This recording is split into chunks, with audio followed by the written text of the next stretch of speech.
Welcome back. अच्छा जी, ये main character हैं इसके विल्ली, और लिंडा उसकी वाइफ है। लिंडा और विल्ली जो हैं ये एक मैरिड कपल हैं और इसके दो बेटे हैं, एक बिफ और एक हैप्पी। एक बेन जो है ये इसका डेड ब्रदर है विल्ली का।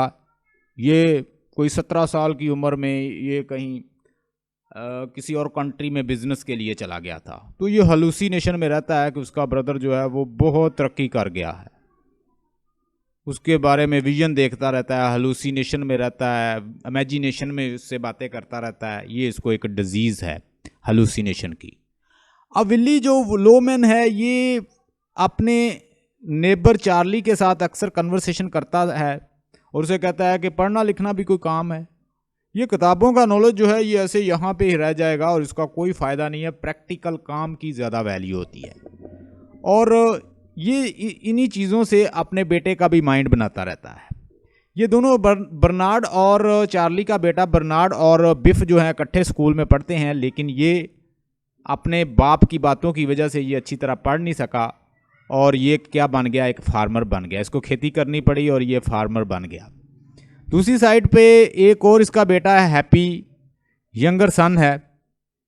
हैप्पी जो है ये एक कंपनी में बिजनेस करता है और कंपनी में ये भी एक सेल पर्सन है, सेलमैन है, और ये भी कोई अच्छा कामयाब शख्स नहीं बन सका। विल्लीज की बातों की वजह से उसके बेटों के ऊपर बहुत ज़्यादा इफेक्ट पड़ा और उसकी वाइफ जो है वो भी खासी मुतासर होती है। मतलब इसके पास ये एक जॉब करता है, सेलमैन की, काफ़ी एजड है, कंपनी में जॉब करता है और कंपनी ने इसको क्या किया है, इसके बॉस ने अब इसको जॉब से निकाल दिया और उसने कहा कि तुम अब ऐसा करो कि अब तुम एजड हो, तुम जॉब नहीं कर सकते, अब तुम्हारे लिए हम इतना कर सकते हैं कि तुम कमीशन ले सकते हो, जितना हमारा माल बेचोगे उस पर हम तुम्हें कोई सर्टन परसेंटेज कमीशन की दे देंगे। अब ये काफ़ी बेचारा फिरता रहता है, विल्ली अब एजड है और उससे काम नहीं होता और एजड होने की वजह से इसको प्लेस टू प्लेस इसके पास नहीं जाया जाता और ये कमीशन भी बेचारा नहीं ले सकता।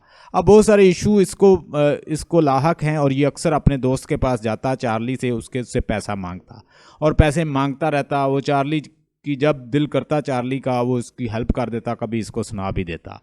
अब दूसरी साइड पे बिफ जो है ये भी अपने फादर को अक्सर कोसता रहता कि वो एक नाकाम फादर है और उसने उसके लिए कुछ नहीं किया, और देखो उधर चार्ली जो है वो कितना कामयाब रहा और उसका बेटा भी एक सक्सेसफुल लॉयर बन गया है। अब ये दोनों जो है जॉब करते हैं और एक दिन ये तंग आ जाता है, ये कहता है कि आज वो अपने बॉस से बोलेगा कि बॉस मुझसे काम नहीं होता, जो आप मुझको टास्क देते हैं, मुझे दूर दराज जाना पड़ता है और मैं बूढ़ा शख्स हूँ, एजड बंदा हूँ, मुझसे अब कमीशन पे काम नहीं होता, आप मुझे लोन दे दो और मैं लोन के ऊपर क्या करूँगा, मैं बिजनेस करूँगा। और इधर इसके बेटे जो हैं ये भी एक फ़ैसला करते हैं कि वो दोनों मिलके भी अब बिज़नेस करेंगे। अब ये भी कहता है कि मैं भी अपने बॉस के पास जाऊंगा और बॉस से 2 टॉक बात करूंगा कि वो मुझे कर्ज़ा दे दे और मैं उस कर्ज़े से लोन दे दे और उससे मैं क्या करूंगा, एक बिज़नेस कर लूँगा और हम मिल के बिज़नेस कर लेंगे। अब ये फैसला करता है, जब ये जाता है अपने बॉस से बहस करता है, बॉस कहता है कि नो, हम आपको लोन नहीं दे सकते, और ये उसके साथ तकरार करता है तो वो उसे गुस्से में आके उसे नौकरी से फारग कर देता है। अब ये घर आता है, घर आने के बाद सोचता है कि किस तरह वो नाकाम रहा है और किस तरह चार्ली जो है एक सक्सेसफुल बन गया, उसका बेटा भी कितना कामयाब हो गया। वो अपनी लिंडा वाइफ के साथ भी डिस्कशन करता है और लिंडा अपने बच्चों को बताती है, दोनों बेटों को, कि तुम्हारा बाप आजकल बहुत परेशान है। ये जो 2-3 दफ़ा तुमने खबरें सुनी है एक्सीडेंट की, ये एक्सीडेंट नहीं है, तुम्हारा फादर जो है खुदकुशी करने की कोशिश कर रहा है। अब ये फैसला करता है, ये मन ही मन में सोचता है और हलूसिनेशन और इमेजिनेशन में चला जाता है और अपने भाई बेन को याद करता है कि यार तुम तो बहुत बड़े बिजनेसमैन बन गए, तुम तो बहुत कामयाब हो गए, काश वो भी तुम्हारे अपने भाई के साथ जाता और वो भी बिजनेस उसी तरह करता और वो भी कामयाब हो जाता। बेन जो है ये डेड, इसकी डेथ हो गई है, बस ये हलूसिनेशन में इसको याद करता रहता है। बेन, उसका जो भाई है, वो उसके मशवरा देता है, यार तुमने अपनी इंश्योरेंस पॉलिसी तो करवा रखी है, तुम ऐसा करो कि यानी ये उसे हलूसिनेशन होती है कि तुम ऐसा करो कि तुम अपने आप को खुदकुशी कर लो, सुसाइड कर लो। जैसे सुसाइड करोगे तुम्हारे घर की किस्तें भी पूरी हो जाएंगी, यानी तुम्हें $20,000 मिलेंगे और उससे तुम्हारी किस्तें भी पूरी हो जाएंगी और तुम्हारे बेटों को भी पैसे मिल जाएंगे, वो कारोबार तलाश कर लेंगे, कोई ना कोई कारोबार जो है वो कर लेंगे। अब ये आपस में ये सोच रहा है और ये अपने बच्चों की खातर जो इसको इसके डेड ब्रदर ने जो जिसकी डेथ हुई है, बेन ने जो इसको एडवाइस की है, उसकी वजह से वो कहता है इसने अपनी इंश्योरेंस पॉलिसी करवा रखी थी, तो ये कहता है कि वो अपने बच्चों और फैमिली के लिए अपनी जान दे देगा।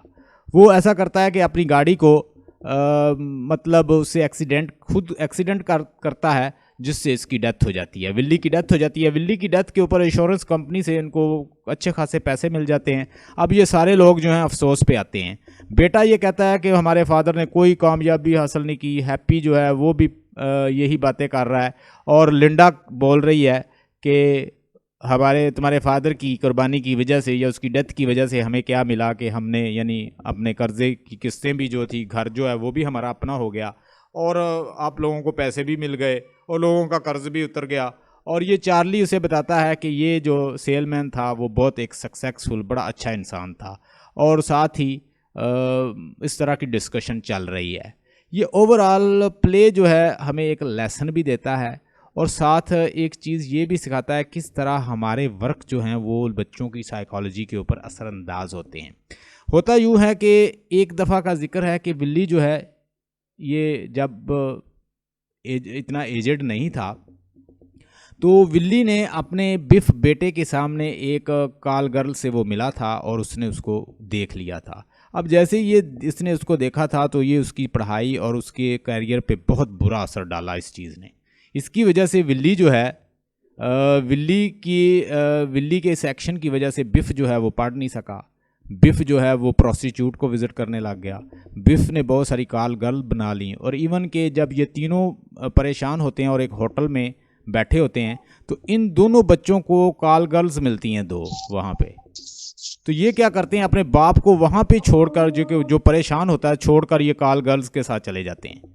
तो इससे वो याद करता है हेलुसिनेशन में कि किस तरह उसने अपने बेटे के सामने एक दिन वो एक काल गर्ल से मिला था, तो वो काल गर्ल ने क्या किया, मेरे बच्चों का फ्यूचर कैसे स्पॉइल कर दिया, कैसे वो डिस्ट्रॉय कर दिया। कि जो हम करते हैं बच्चों के सामने, that badly affect our children, वो बैडली अफेक्ट करता है हमारे चिल्ड्रन को। तो whatever you do, action जो है वो हमेशा बोलने से, वर्ड से ज़्यादा ताकतवर होते हैं, फोर्सफुल होते हैं। तो इस प्ले में आपको ये सिखाया गया है कि किस तरह से बच्चों की साइकोलॉजी पे बहुत सारे